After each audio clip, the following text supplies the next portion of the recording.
So shared reading is an interactive experience where a teacher models explicit strategies, building both fluency and comprehension while engaging with students. During a shared reading, students may join in or share the reading of a text. This occurs daily or several times a week and often involves the teacher selecting a chart, big book, or other large print text to read with students, encouraging them to join in with reading when they feel comfortable doing so. Initially, students may join in at familiar, repetitive parts of the text, allowing the teacher to model good reading comprehension or reading fluency strategies. Shared reading provides students with essential demonstrations of how reading works and what readers do to construct meaning. It teaches students strategies to decode unknown words and for constructing meaning from text.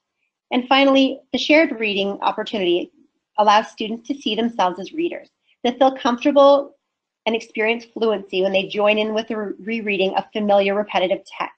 It provides students with that safe, non-threatening environment in which to practice new and also familiar reading strategies. So why do we use shared reading? This is a great strategy because we're modeling new concepts in order to teach them. And you can see from this image here, this looks like it's a big book. And so the teacher's using a pointer to point out the features of the text that she's hoping the students will see. Now this looks really different across context.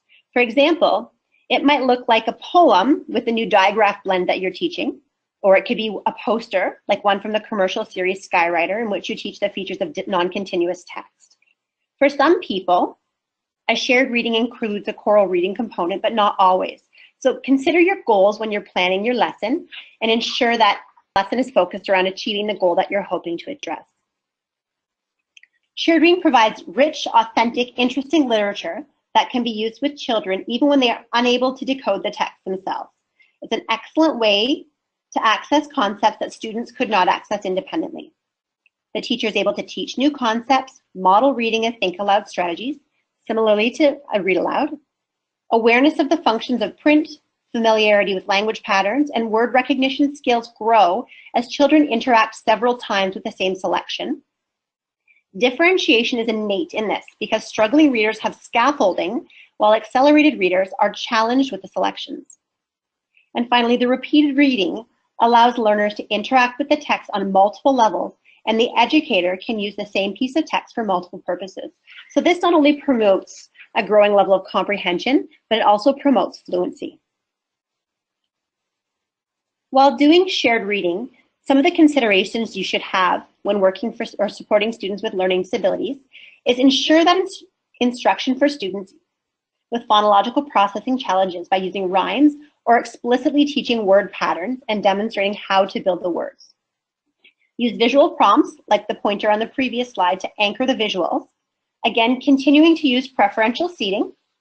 Use visuals and colors to help highlight important information. I often found that I was teaching a new digraph. I like to put a sticky note under that digraph anytime it showed up in our shared reading selection. Keep things really simple and clutter-free. For some of our students with dyslexia, spacing a page, there's less clutter, is actually really important to helping them anchor and build fluency with the text. Make sure your instructions are always clear and simple, and highlight your learning goals prior to commencing so the students know what to focus on. Again, with that, consider your visual aids, mnemonics, closed activities, and word families so that you're able to support students at multiple entry points.